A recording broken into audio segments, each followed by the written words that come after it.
हाँ जी, very good morning dear students. हम कार्बोक्सिलिक एसिड्स के बारे में पढ़ रहे थे। कल के वीडियो में हमने पढ़ा था कि कार्बोक्सिलिक एसिड जो हैं वो एसिड की तरह बिहेव क्यों करते हैं, मतलब what is the reason of their acidic character. तो आज के वीडियो में हम ये पढ़ेंगे कि कार्बोक्सिलिक एसिड का जो एसिडिक स्ट्रेंथ है वो डिफरेंट स्पीशीज़ के साथ कंपेयर करना है। जैसे अल्कोहल के साथ कंपेयर कर सकते हैं, ठीक है। जैसे फिनोल और बेंजोइक एसिड का एसिडिक स्ट्रेंथ कंपेयर कर सकते हैं। तो हमारा जो सबसे पहला कंपैरिजन है वो अल्कोहल और कार्बोक्सिलिक एसिड का है। तो ऐसा है कि कार्बोक्सिलिक एसिड को जब एक्वस मीडियम में डालते हैं तो एक्वस मीडियम का जो वाटर है वो प्रोटॉन को यानी हाइड्रोजन को अब्स्ट्रैक्ट कर लेता है। तो हाइड्रोनियम आयन बन के बाहर निकल जाता है और O और H के बीच में जो बॉन्ड है वो ऑक्सीजन पे शिफ्ट कर जाता है, जिसकी वजह से ऑक्सीजन पे नेगेटिव चार्ज आ गया। It triggers, or you can say it leads to formation of resonating structures because इस ऑक्सीजन पे नेगेटिव चार्ज आने का मतलब है ये नेगेटिव चार्ज अगर इधर डीलोकलाइज्ड हो जाता है, बॉन्ड इधर शिफ्ट कर जाता है, तो ये इधर शिफ्ट कर जाएगा।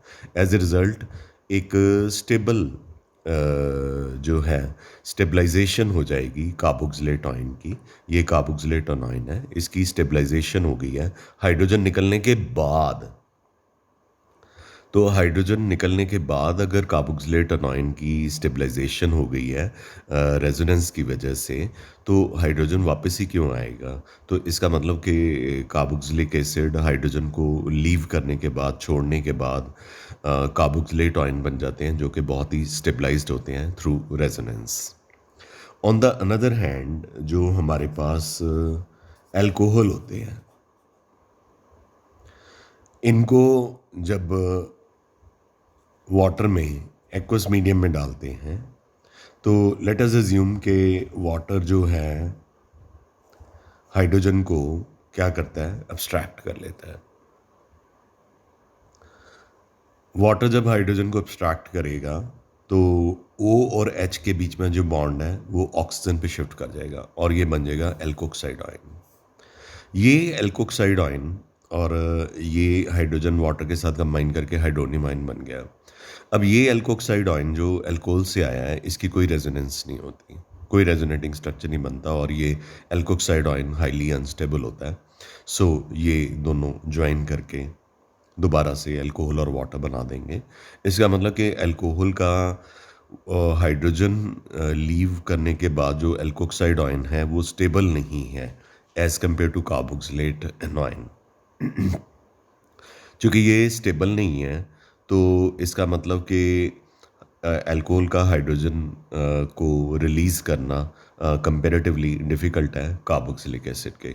सो इट क्लियरली शोज़ कि कार्बोक्सिलिक एसिड जो हैं वो चूँकि हाइड्रोजन को रिलीज़ करने के बाद कार्बोक्सिलेट आयन में कन्वर्ट हो जाते हैं और हाईली स्टेबलाइज्ड स्ट्रक्चर बना देते हैं, जिसमें नेगेटिव चार्ज भी ऑक्सीजन पे होता है और वो दोनों ऑक्सीजन पे जो है डीलोकलाइज्ड होता रहता है, ठीक है।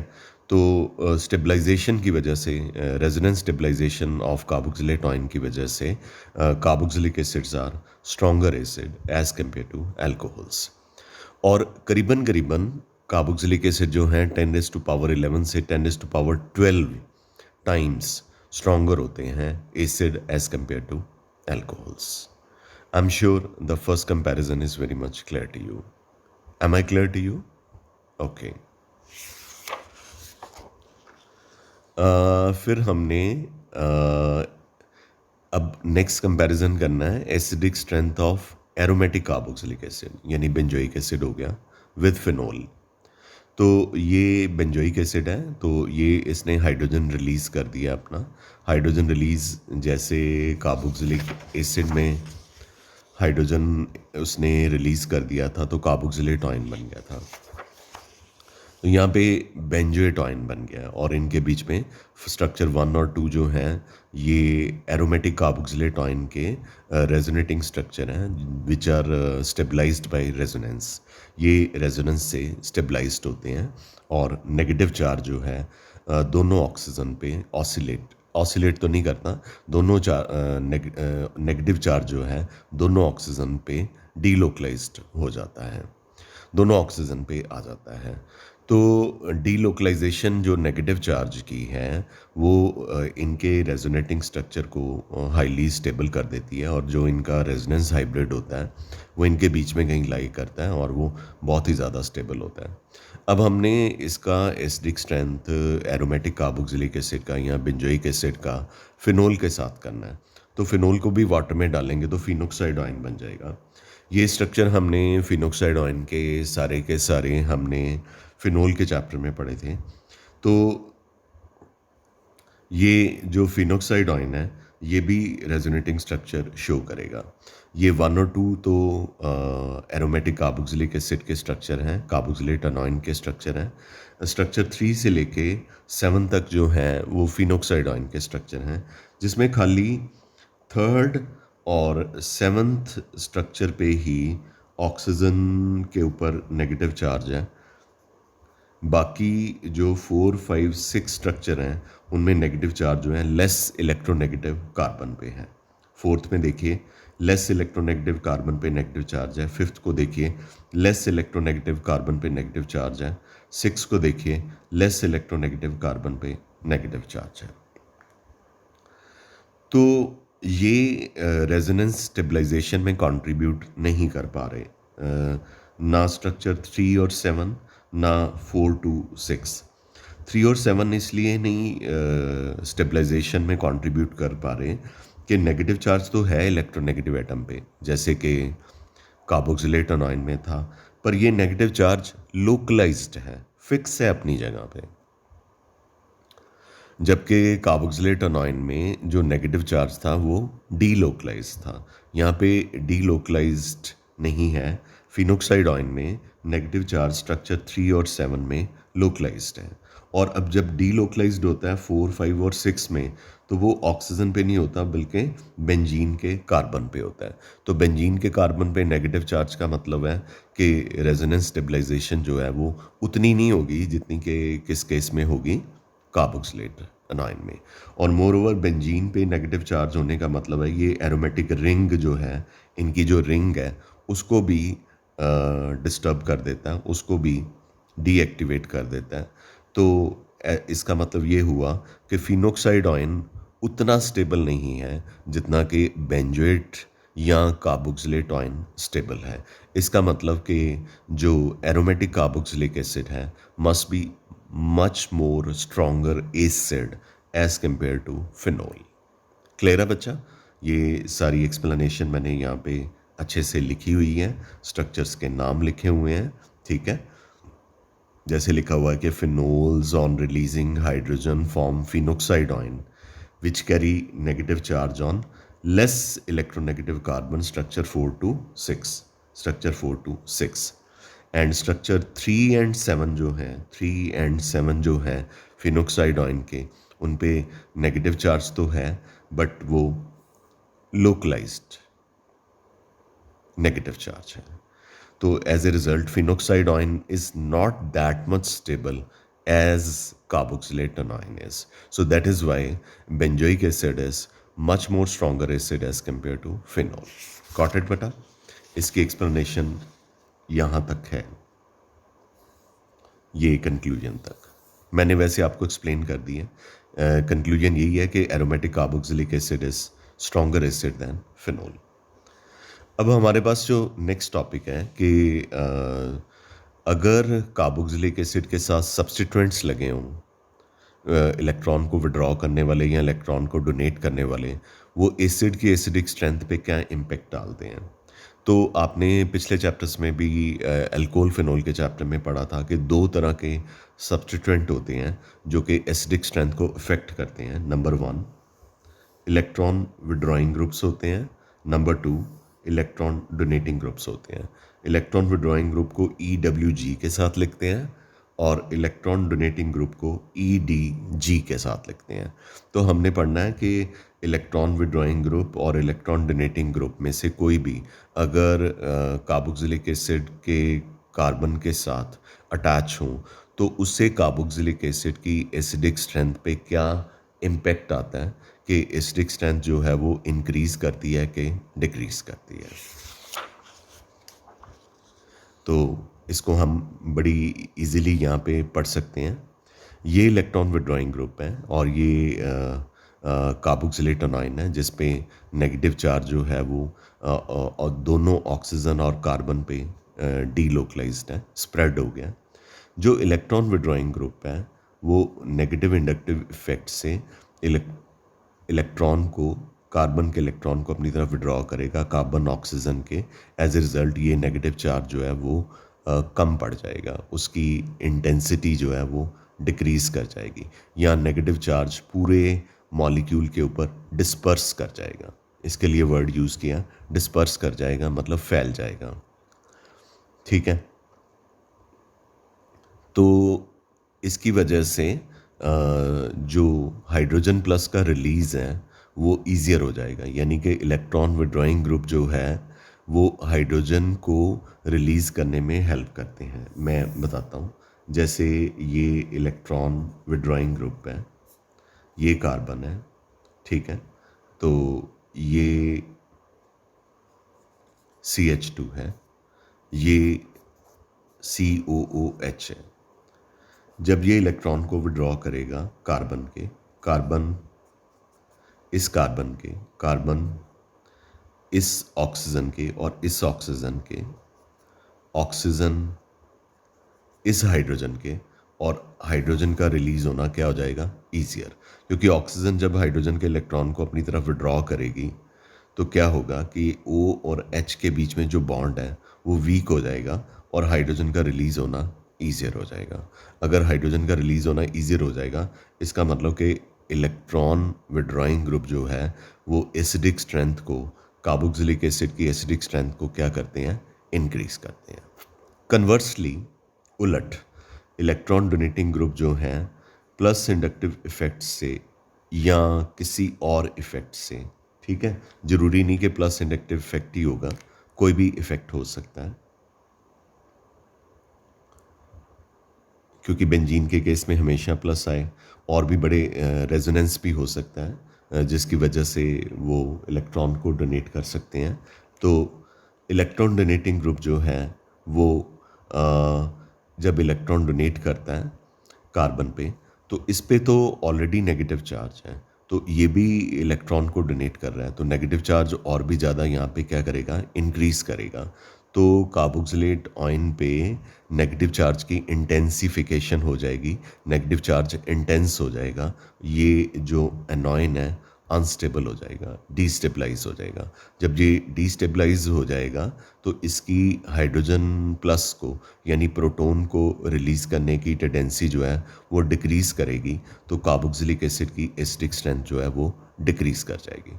इन टोटलिटी मुझे सिर्फ इतना ही कहना है कि इलेक्ट्रॉन विड्रॉइंग ग्रुप की प्रेजेंस में कार्बोक्सिलिक एसिड की एसिडिक स्ट्रेंथ जो है वो क्या करती है, वो इंक्रीज़ करती हैं, और इलेक्ट्रॉन डोनेटिंग ग्रुप की प्रेजेंस में कार्बोक्सिलिक एसिड की एसिडिक स्ट्रेंथ जो है वो डिक्रीज़ करती है।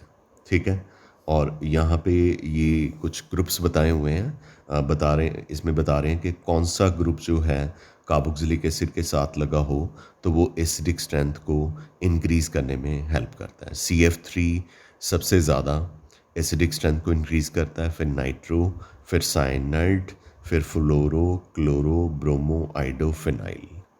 ठीक है, तो ये सीक्वेंस दिखाई हुई है। I am sure this is clear to you guys. Clear है बेटा?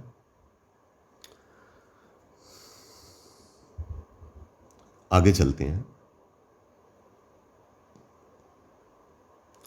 जो एलिफेटिक कार्बोक्सिलिक एसिड होते हैं वहाँ पे तो इंडक्टिव इफेक्ट होता है, लेकिन जो एरोमेटिक होते हैं वहाँ पे इलेक्ट्रॉन को डोनेट करने का या इलेक्ट्रॉन को विड्रॉ करने का जो इफ़ेक्ट है वो एसेंशियली इंडक्टिव नहीं होता, वो रेजोनेंस भी हो सकता है, इसलिए मैंने आई को रब कर दिया यहाँ से। आगे है हमारे पास कि कैसे, एक क्वेश्चन बनाया हुआ है कि जो अल्काइल ग्रुप्स हैं अगर वो कार्बोक्सिलिक एसिड के साथ लगे हों तो वो एसिडिक स्ट्रेंथ को इंक्रीज़ करते हैं। ये हमारे पास एसिटिक एसिड का हाइड्रोजन रिलीज होने के बाद एसीटेट आयन है, और ये हमारे पास फॉर्मिक एसिड का हाइड्रोजन प्लस रिलीज होने के बाद फॉर्मेट आयन है। दोनों की ऊपर जो नेगेटिव चार्ज है और कार्बन के ऊपर उसको ऐसे दिखाया हुआ है कि नेगेटिव चार्ज जो है वो डीलोकलाइज्ड है तीनों एटम्स पे, दोनों ऑक्सीजन और एक कार्बन पे। अगर यहाँ पे कोई अल्काइल ग्रुप लगा हो तो वो प्लस, अब यहाँ पे प्लस इंडक्टिव इफेक्ट ही आएगा, प्लस ये अल्काइल ग्रुप अगर लगा हो तो प्लस इंडक्टिव इफेक्ट से इलेक्ट्रॉन को डोनेट करता है, मतलब ये इलेक्ट्रॉन डोनेटिंग ग्रुप हो गया। इलेक्ट्रॉन डोनेटिंग ग्रुप की प्रेजेंस में एसिटिक एसिड की एसिडिक स्ट्रेंथ जो है वो डिक्रीज करती है, क्योंकि ये एक तो ऑलरेडी इसके ऊपर नेगेटिव चार्ज है, और ये अल्काइल ग्रुप अपने इलेक्ट्रॉन को और भी इनकी तरफ पुश कर रहा है, इस पे नेगेटिव चार्ज जो है बहुत ज़्यादा इंक्रीज़ कर जाएगा, तो एसिटिक एसिड की एसिडिक स्ट्रेंथ जो है वो क्या करेगी, डिक्रीज़ कर जाएगी।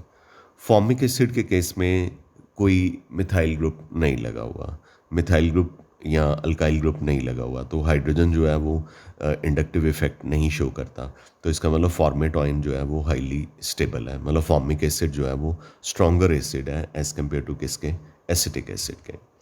तो इसका मतलब ये हो गया कि अगर यहाँ पे एसिटिक एसिड में तो यहाँ पे CH3 लगा हुआ है, अगर ये कार्बन का नंबर इंक्रीज़ कर दें तो एसिडिक स्ट्रेंथ और भी डिक्रीज़ होती जाएगी, जैसे कि यहाँ पे दिखाया हुआ है। एसिटिक एसिड में कार्बोक्सिलिक एसिड के साथ एक ही कार्बन लगा हुआ है, प्रोपाइनिक एसिड में कार्बोक्सिलेट ग्रुप के साथ दो जो हैं कार्बन लगे हुए हैं। आइसोब्यूटाइरिक एसिड में COOH ग्रुप के साथ ब्रांच्ड आइसोप्रोपाइल ग्रुप लगा हुआ है, और ये जो है इसमें टर्शरी बुटाइल ग्रुप जो है वो कार्बोक्सिलिक एसिड के साथ लगा हुआ है। तो जितना बड़ा ग्रुप होगा उतनी ज़्यादा प्लस इंडक्टिव इफेक्ट होगा। तो सबसे छोटा ग्रुप कौन सा है, एसिटिक एसिड में है, तो यानी कि कौन सा ग्रुप है, मिथाइल ग्रुप है, तो इसका प्लस इंडक्टिव इफेक्ट सबसे कम होगा। फिर यहाँ पे 2 कार्बन है, इसका प्लस इंडक्टिव इफेक्ट और ज़्यादा हो जाएगा। यहाँ पे 3 कार्बन है जो कार्बोक्सिलेट ग्रुप के साथ लगे हैं, इसका प्लस इंडक्टिव इफेक्ट इन दोनों से ज़्यादा होगा। यहाँ पे 4 कार्बन का ब्रांच टर्शरी बुटाइल ग्रुप है, इनका प्लस इंडक्टिव इफेक्ट बहुत ज़्यादा होगा। तो जितना छोटा ग्रुप होगा उतना हाइड्रोजन का रिलीज होना ईजियर होगा और वो स्ट्रॉन्गर एसिड होगा। So acetic acid is stronger acid as compare to propionic acid, as compare to isobutyric acid, as compare to the next one जिसमें टर्शरी बुटाइल ग्रुप लगा हुआ है। I am sure this is clear to you. Clear है बेटा? Okay.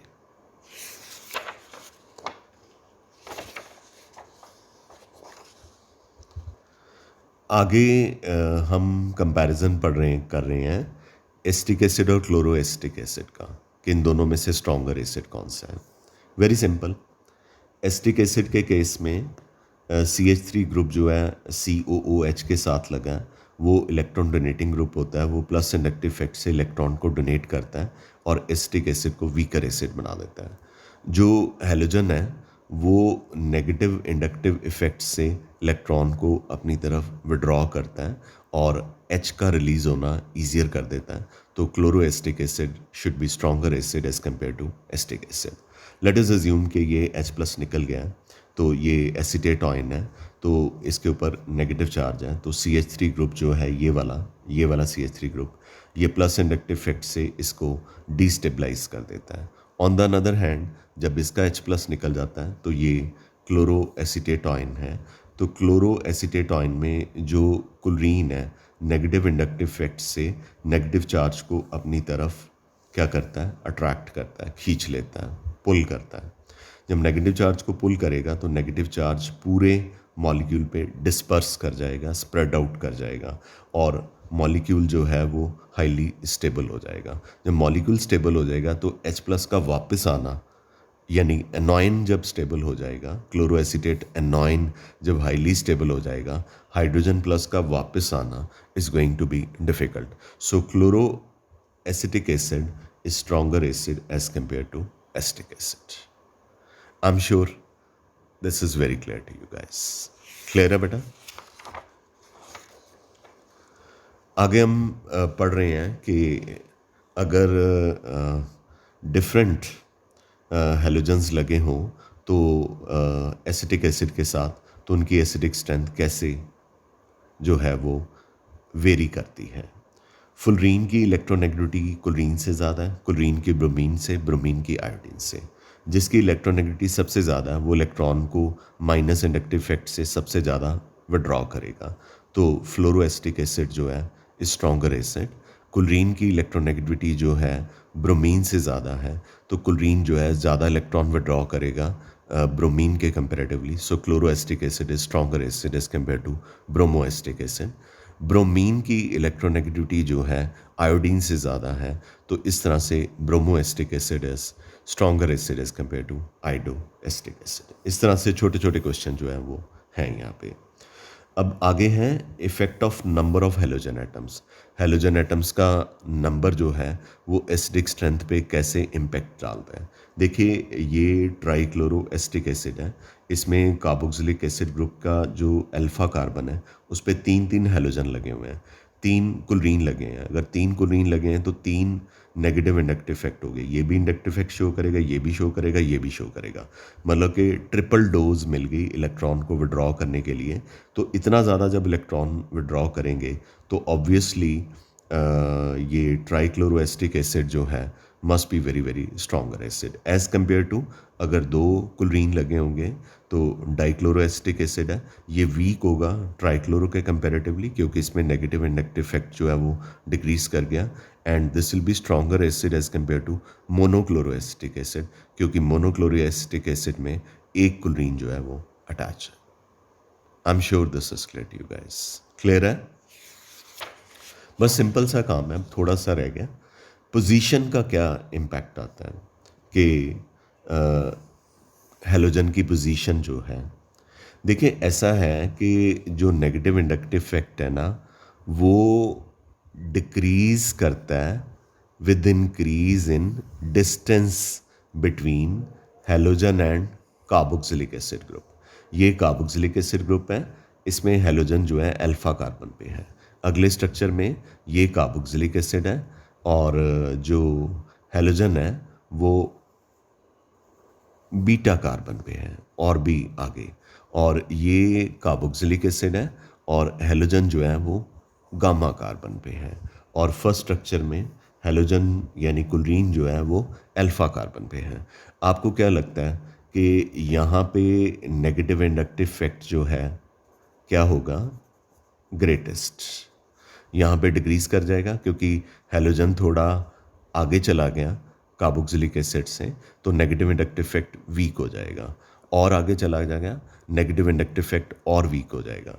यानी कि जितना जितना हेलोजन कार्बोक्सिलिक एसिड ग्रुप से दूर जाता जाएगा तो उतना नेगेटिव इंडक्टिव इफेक्ट डिक्रीज करेगा, यानी कि इलेक्ट्रॉन को विड्रॉ करने की टेंडेंसी डिक्रीज करेगी और एसिडिक स्ट्रेंथ जो है वो क्या करेगी? डिक्रीज करेगी। I am sure this is clear to you guys. Last but not the least I would like to take कि हाइब्रिडाइजेशन का भी क्या कोई इम्पैक्ट होता है कार्बोक्सिलिक एसिड की एसिडिक स्ट्रेंथ पे? यस। sp हाइब्रिडाइज कार्बन जो है मोस्ट इलेक्ट्रोनेगेटिव है एज़ कम्पेयर टू sp2 के, एज़ कम्पेयर टू sp3 के। तो इसलिए यहाँ पे जो ट्रिपल बॉन्ड वाला कार्बन है ये कार्बोक्सिलिक एसिड के इलेक्ट्रॉन को अपनी तरफ सबसे ज़्यादा विड्रॉ करेगा। तो ये वाला जो एसिड है, ठीक है, propylic acid is going to be the strongest one. Benzoic acid है और अक्राइलिक एसिड है।